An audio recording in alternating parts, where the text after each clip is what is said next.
Let's continue to do crazy Lagrangian problems. This one's not crazy, and I've actually seen this in some problems before, but I just can't remember in some books, but I can't remember where. So the idea is there's a horizontal frictionless table, and there's a mass, and there's a hole, and then there's another mass. So these two masses are connected by a string. And so we want to model the motion of the system. Of course, we're going to use the Lagrangian because it's constrained in a couple of ways. So the Lagrangian says if I calculate the Lagrangian, kinetic energy minus potential, then I can use the Euler-Lagrange equation to find equations of motion. So this says the partial of L with respect to one of the variables minus the time derivative of the partial of L with respect to the derivative, the partial with respect to the time derivative of that variable is equal to 0. And we're going to use this, so Qi is just some random, it's a generic variable. And Qi dot, we use this dot notation to represent derivatives with respect to time. So the first question that we have here is how many degrees of freedom do we have? And you could say, okay, well, the mass up here, mass 1, is confined to the surface. So let's call this the xy plane, the xz plane. So let's call this x, and let's call that y.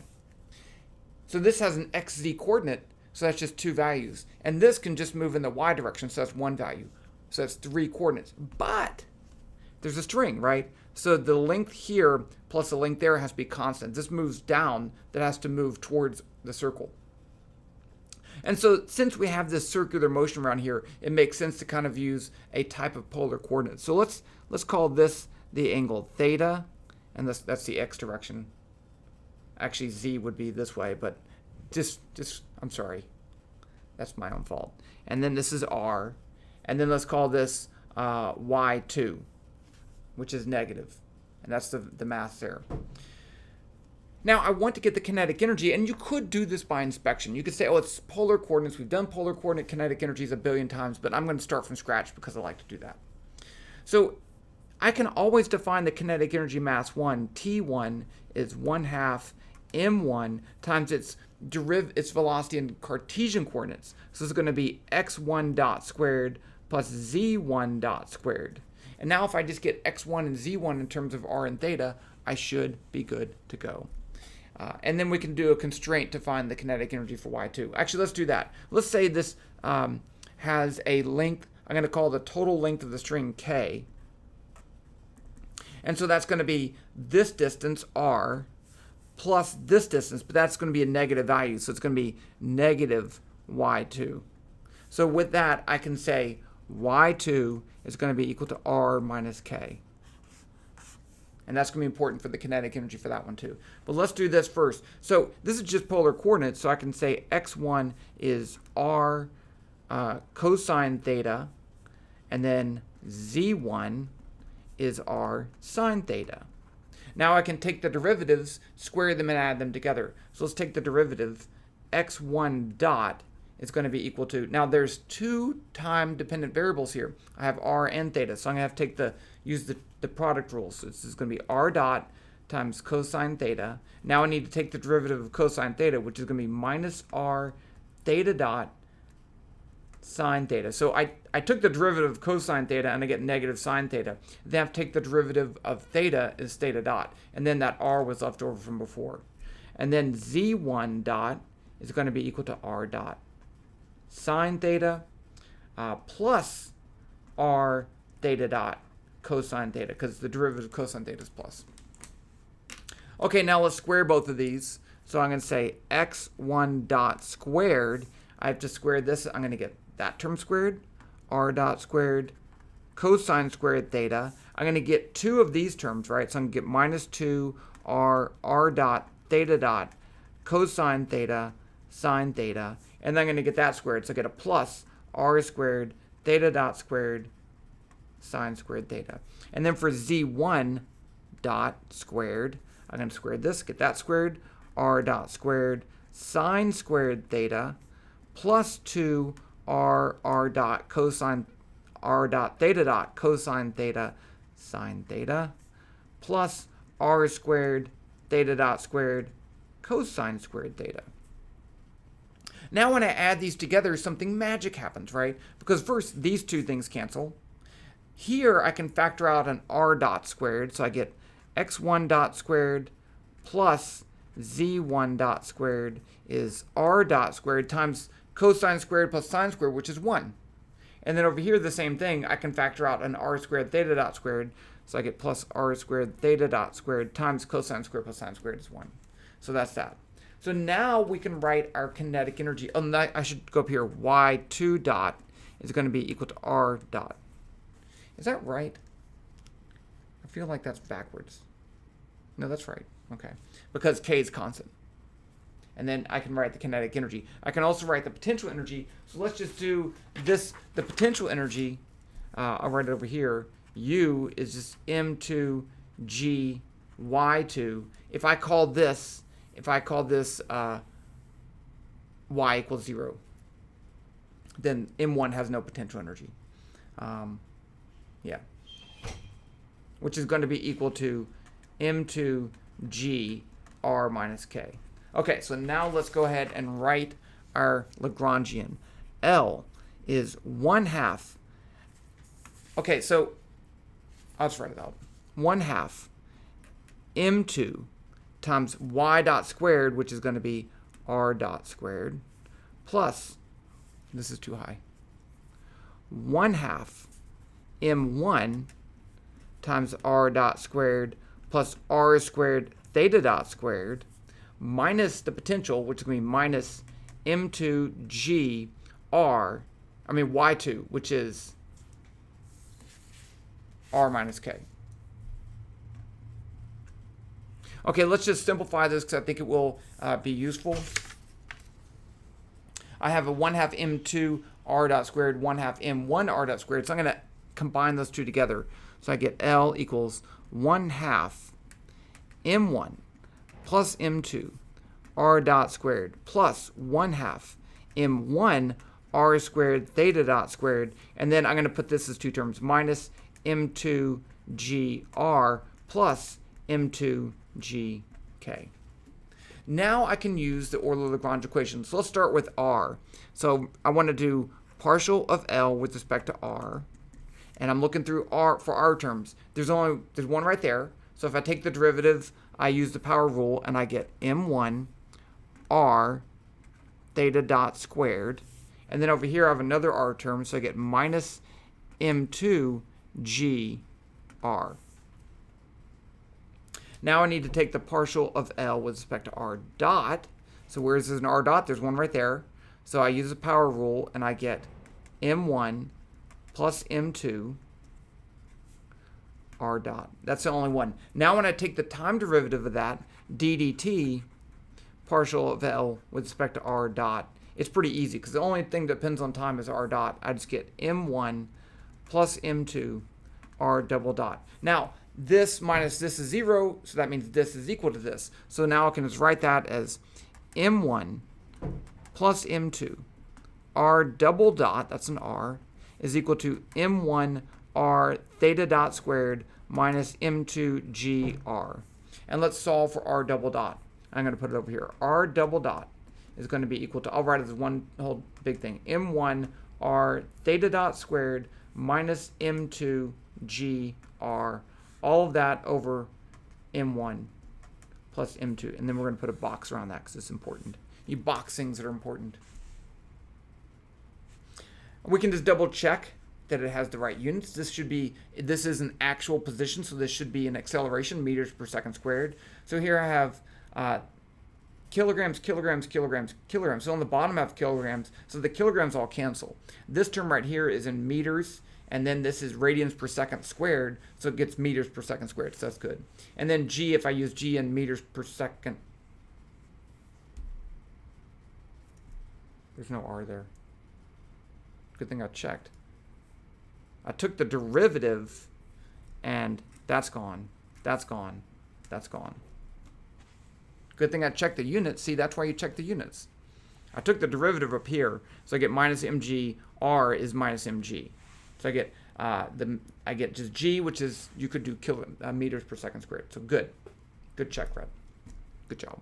That's a thumbs up.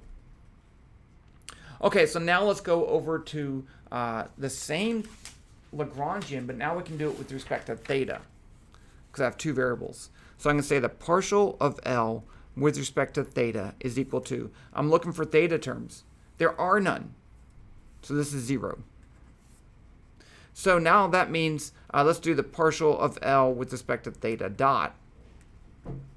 And so now I'm looking for theta dot terms. Here's one. So I'm going to take the 2, use the power rule, bring the 2 down. I get m1 r squared theta dot. There are no other theta dot terms.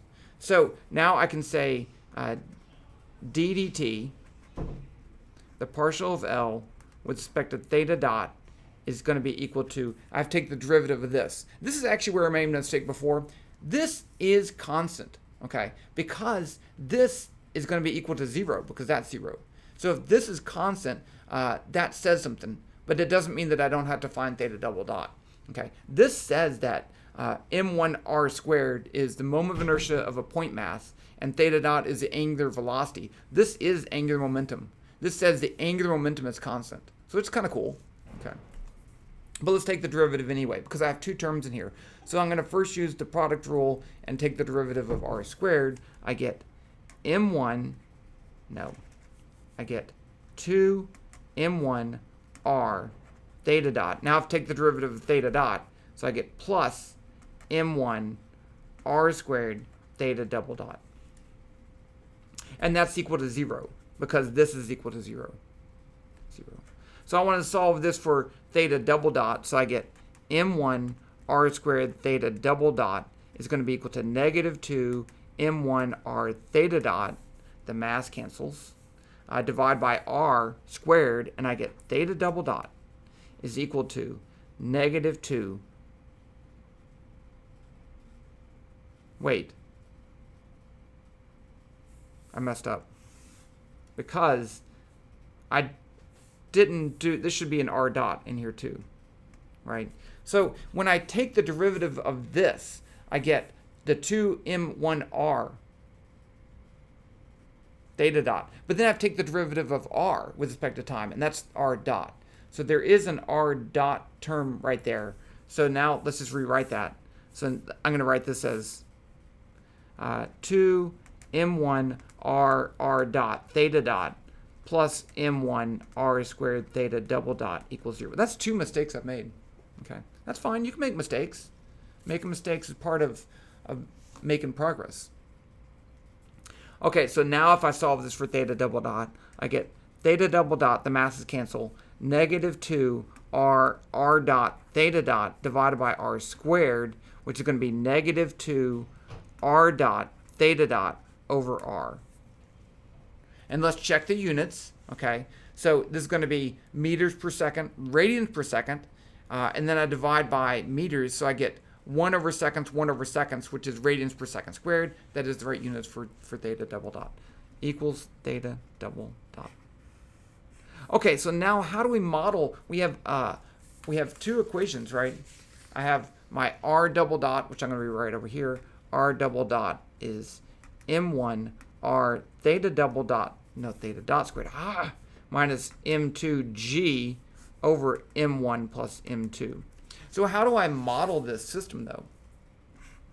Well, I'm going to do a numerical calculation. So in a numerical calculation, I'm going to pick delta t equals 0.01. I'm going to break this into short time intervals. During those time intervals, I can say r double dot is a constant. Okay? If it's small enough time interval, then this doesn't change too much. And if that's true, I can write r double dot as delta r dot over delta t. It's the change in velocity with respect to time, which is equal to r2 dot minus r1 dot over delta t. So this is the velocity at the end of the time interval. This is the velocity at the beginning.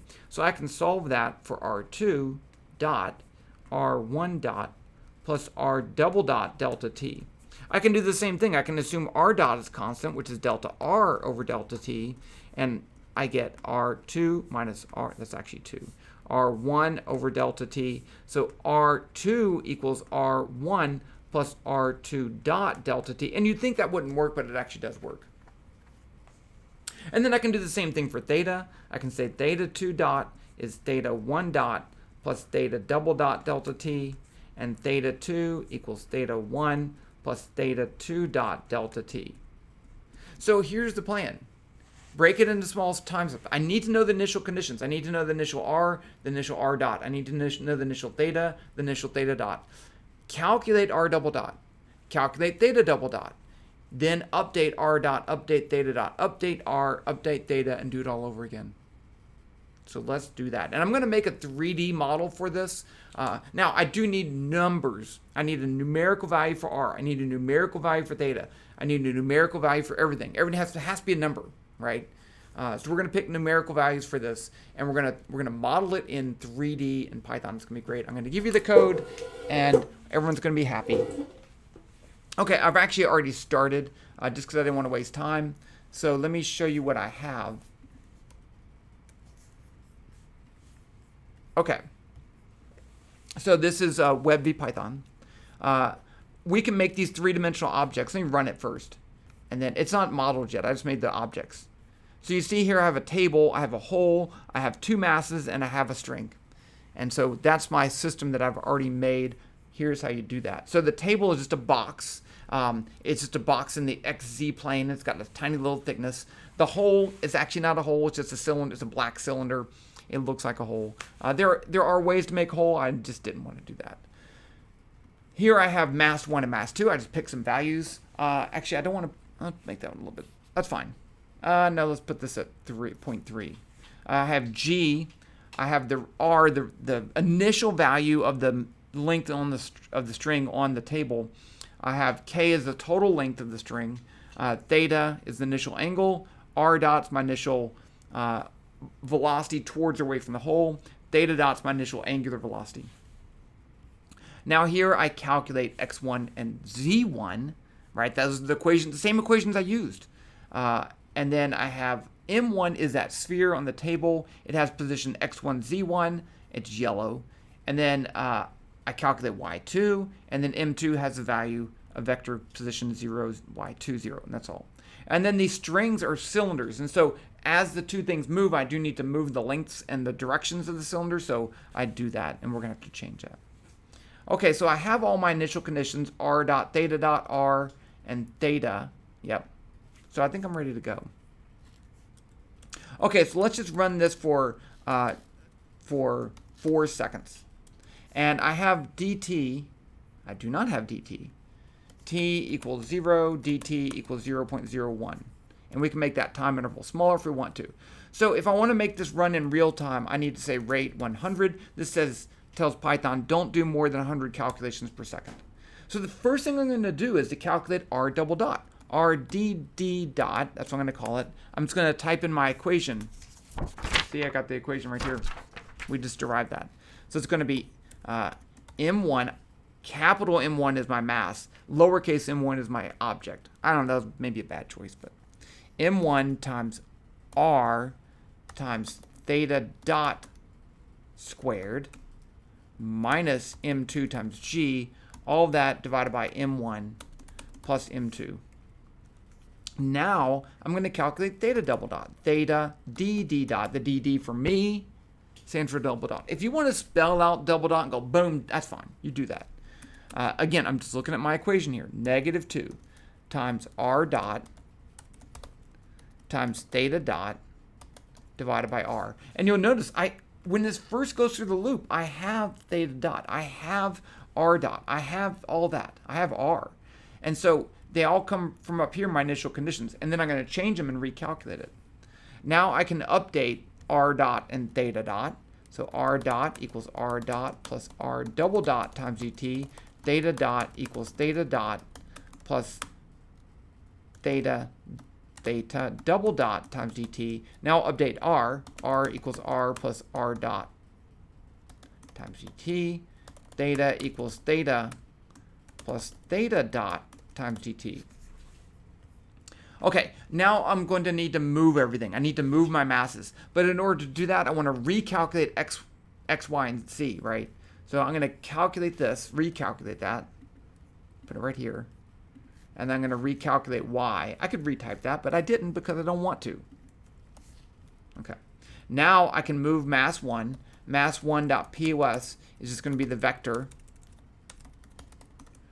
x1, 0, z1.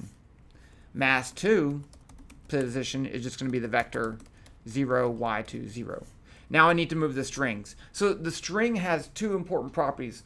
the position is the location of one end, and then the axis is from that end to the other objects. Since my hole is at the origin, the object mass 1 is going to be the axis. So I can say string 1.axis equals m1.pos, because that moved. String 2.axis equals m2.pos. Now I need to do one other thing, and that's change time. T equals t plus dt. I forget this a lot of times, and then it just runs forever, and it's kind of crazy. Okay, let's see if it works. It might not. I should save it. Oh, that went crazy. Okay, I think maybe my mass is too high. Let's put this at 0.2, because what happened was no, it's too low. I'll put it back at 0.6. No, too low. Maybe it's going too fast. Theta dot, let's put this at 2. What the heck? Oh, man, all this work. I made a mistake. I did it. I made this mistake multiple times. Okay. Let's see. Theta double dot M1 R2. Theta double dot R double dot M1 R theta dot squared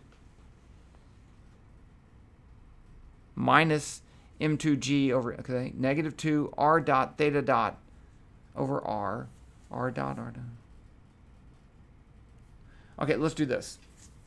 What if I started with a 0 velocity? Then it should just go whoop, like that. And let's just run it for 2 seconds. And let's make the time interval smaller, just in case that's my problem. Let's run it for 1 second. Now, it should just be a half Atwood machine. Okay, let's run it even less. Let's do 0.3, and actually let's turn down the time to half speed. Okay, I think it's okay. That seems okay. Now if I give it an initial angular velocity of, let's say, 0.5. I'm just picking something. No, faster. 2. I mean, it kind of looks like it's working. And I think what's happening is it's not going fast enough. So let's just put this at 6. Okay. I think it's going okay. I think it is. Let's run this for a little bit longer. 4 seconds. It's in half speed. Okay. I think it's doing it okay. Yeah, the time step seems a little clunky, and that's fine. I think it's working. But let's really check if it's working. One of the things that we can check is to plot the kinetic energy. So how do we plot the total energy? So if you think back over here, I've calculated the kinetic energy. I'm looking at my paper over here. It was the first thing I did in the Lagrangian. I have it in terms of r dot and theta dot, which I'm calculating. So let's plot kinetic energy, potential energy, total energy. So let's make a graph. So I'm going to say G1 equals graph. I'll give it a title, energy. X title, let's just plot it as a function of time, equals T, leave off the units. Y title equals E.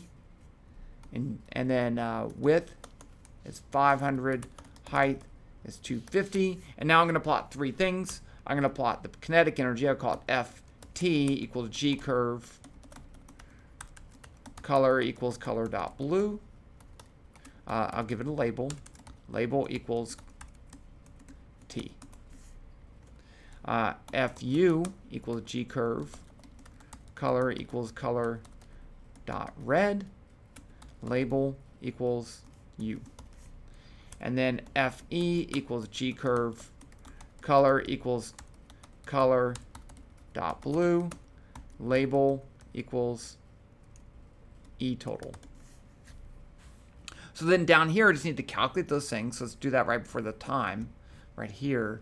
So I'm going to say T equals 0.5 times M1 plus M2 times R dot squared plus 0.5 times M1 times r, what was it? R squared. So r squared times theta dot squared. Theta dot squared. Now, the potential energy is just going to be m2 times g times r minus k. I'm going to do it legit. You don't actually have to do that. And then E is going to be T plus U. So let's plot them. Ft dot plot T T, Fu dot plot T U, Fe dot plot T E. And let's run it. Something happened. G is not a function. That means I left off the multiplication sign. That's what happened. G times.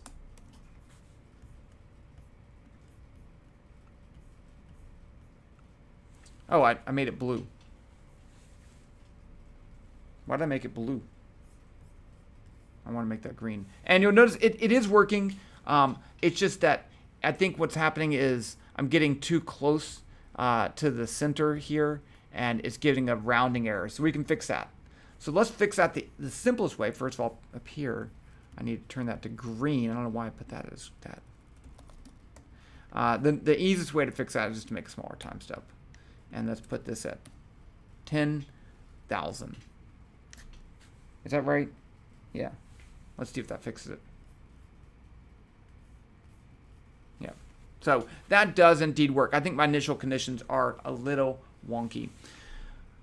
I want to do two more things, because why stop when you can keep going? I said the angular momentum should be constant, so let's plot the angular momentum as a function of time. It will be fun. Let's just add another graph. Okay, so I can do that. Up here. So there's a couple ways you can do this. If I put a second graph below those points, then it will put these curves on that graph. Okay, so if I say G2 equals graph, title equals angular momentum, and then I'm going to say X title equals T, Y title equals L. I know. I shouldn't say that, but I did. Same width, 500. Height equals 250. Now I need a plot, FL dot plot, that equals G curve. Color equals color dot blue. And there's only one curve, so it doesn't really matter. I don't need to label it. Now down here, how do I calculate the angular momentum? So there's a couple of things you could do. You could do R cross P. Or I could just plot. I could just say what I plotted as which was M1 R squared theta dot. Right? Where'd I put that? It's M R squared theta dot. Let's just calculate that. Let's just plot it. So I can say FL dot plot T M1 times R times theta dot squared. Let's run that. Okay, it jumps up. Oh, that's not good. Why does it do that? The angular momentum should be constant. M1,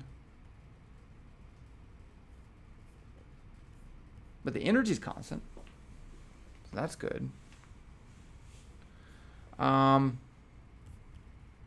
Did I calculate that wrong? M1 R squared theta dot. Did I do theta dot squared? I did. It's R squared theta dot. Ha!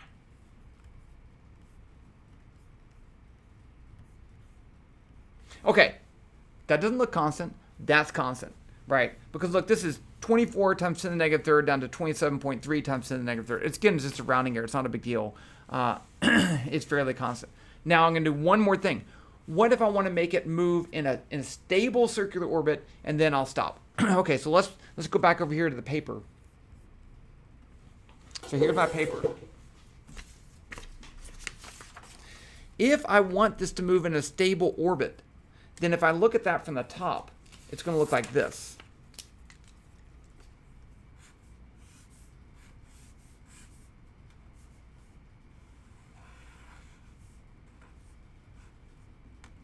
Like that. And so if it's moving in a circular orbit, then I know that the tension in the string right here has to be equal to the mass times acceleration. So T is going to be equal to m1 times acceleration. But if it's moving in a circle, then the acceleration is going to be omega squared r, or I could write that as m1 equals theta dot squared r. And hopefully this will be a constant, and that will be a constant. Now, if I think about the bottom part, the tension goes down here to this mass. That mass is going to be at rest. So I have m2g and then t pulling up. So t is going to be equal to m2g, because t minus m2g is equal to 0 since it's at rest. So if I put that in for t, I get m2g equals m1 theta dot squared r. Now, if I pick my value of r, I can solve for theta dot. So let's solve for theta dot squared. It's going to be m2g over m1r, and then I take the square root. So theta dot is the square root of m2g over m1r. So this is kilograms cancel. This is meters per second squared. The meters cancel. I get 1/2 Okay, right units. Okay, so let's use my initial value of r, calculate theta dot, and see if it does move in a circle.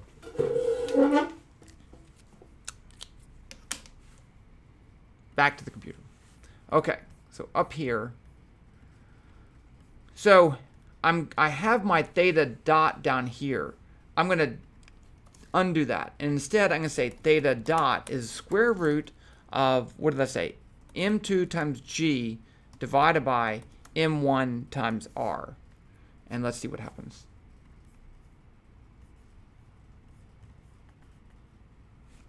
Check that out. That's a circle. Okay, and then the energy is boring, and then the angular momentum is boring, and that's fine. Boring is okay. And that's actually a good thing to find, because then if I do a slightly faster or slightly less fast, then I can get better orbits. Let's just print that out. Let's just say make it 0.8 times that. So it's a little bit less. There you go. Okay, cool. And again, the angular momentum changes a little bit, but that's just a calculation error. Okay, good. I did do this before, and I did make a mistake, and now I fixed my mistake. Now there is, I'm going to give you the link to this. There is another version of this I want to make, just for fun, just because I'm obsessed with Lagrangian mechanics problems, but that's that. I'll talk to you guys later. Let me know if you have any questions. I'll put my playlist of classical mechanics stuff. There's a ton of Lagrangian problems down there. If you need more Lagrangian problems, I have so many that you couldn't even imagine doing them all. And that's that.